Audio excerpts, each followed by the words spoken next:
Hi students, இன்னைக்கு நம்ம பார்க்க போகிறது Tolman's catalytic cycle or loop for Buckworth Hartwig coupling reaction. இது வந்து 4 ஸ்டெப்ஸில் நடக்குது.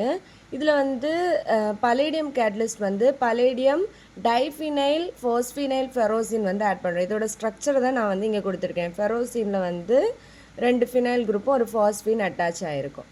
ஓகேவா? அப்போ இப்போ நெக்ஸ்ட் ஸ்டெப்பில் ஃபர்ஸ்ட் ஆக்சிடேட்டிவ் அடிஷன் பண்ணும்போது நமக்கு என்ன ஆகும், இந்த PPH2 இங்கே வரும். பேலன்ஸ் வந்து என்ன இருக்கும், இந்த அரைல் குரூப்பும் இந்த எக்ஸும் இங்கே வந்து கனெக்ட் ஆகிடும். அதுக்கப்புறமா சோடியம் டெர்ஷரி பியூட்டாக்சைடு வந்து நம்ம ஆட் பண்ணுறோம். சப்ஸ்டிடியூஷன் ரியாக்ஷன் நடக்குது. அப்போ என்ன ஆகும், இந்த சோடியம் வந்து இந்த எக்ஸ் கூட எக்ஸ் வந்து வெளியே போயிடும். அப்போ பேலன்ஸ் வந்து இவ்வளோவும் எப்படியே இங்கே அதில் அப்படியே வரும். மற்றபடி எந்த சேஞ்சுமே இருக்காது. இதை வந்து நான் கனெக்ட் பண்ணி போட்டிருக்கிறேன். அதுக்கப்புறம் பாருங்கள், சப்ஸ்டிடியூஷன் ரியாக்ஷன் தான் திரும்பவும் நடக்குது. அப்போ RNH2 ஒரு பிரைமரி அமீன் ஆட் பண்ணுறோம்.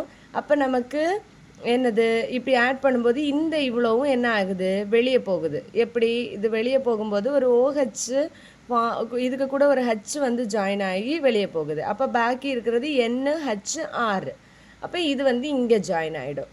அப்போ ரிடக்டிவ் எலிமினேஷன் நடக்கும்போது என்ன ஆகும், இது இவ்வளவும் சேர்ந்து ஒரு காம்பவுண்டாக எலிமினேட் ஆகும், NHR. அதுதான் நமக்கு ப்ராடக்ட்.